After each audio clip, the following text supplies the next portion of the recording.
Sumabog ngayong gabi ang Bulkang Canlaon sa Negros Island. Ayon sa PHIVOLCS, minor explosive eruption ang nangyari mula 8:05 hanggang 8:08 ng gabi.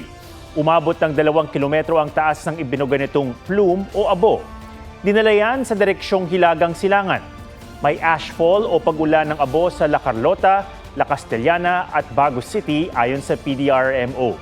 Dumausdos ang pyroclastic density current sa loob ng 1 kilometro mula sa bunganga o crater nito. Nasa alert level 2 pa rin ang Canlaon. Bawal pumasok sa 4-kilometer permanent danger zone ito. Update tayo sa minor explosive eruption ng Canlaon. May live report si Eileen Pedreso ng GMA Regional TV. Eileen, kamusta? Saan kayo ngayon at ano ang lagay dyan?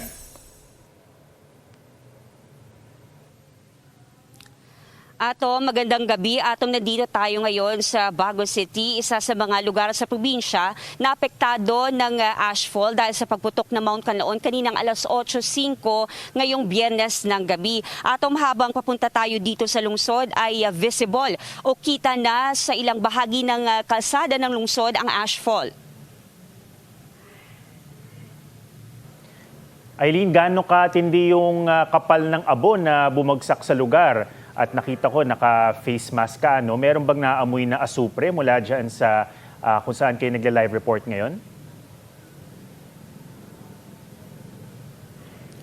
Sa kinatatayuan natin ngayon na ay hindi pa masyadong ganoon katapang, no, ang amoy ng ashfall. Ngunit sa ilang bahagi ng probinsya ay malakas na ang amoy ng asupre, At dito ngayon sa Bagos City ay may ilang lugar na, no, na nag-deploy ang CDRRMO para magbigay ng face mask bilang proteksyon na din sa kanilang mga sarili dahil na rin sa pagputok ng Canlaon kaninang alas 8:05 nitong gabi. Oo. Sa ngayon ba nag-aalboroto pa rin yung bulkan?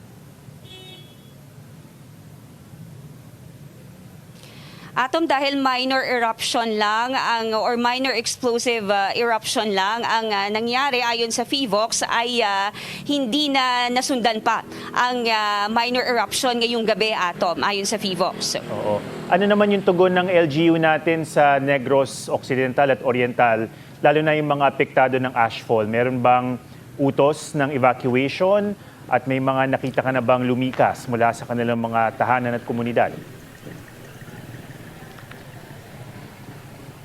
Sa ngayon, ay nagpapatuloy ang monitoring at assessment ng mga local DRRMO sa mga lugar, lalo na sa mga malapit sa Mount Canlaon. Ngunit wala pang ipinatutupad na force at preemptive evacuation sa mga lugar na apektado ng ashfall. Okay. Maraming salamat at ingat kayo dyan, Eileen Pedreso ng GMA Regional TV.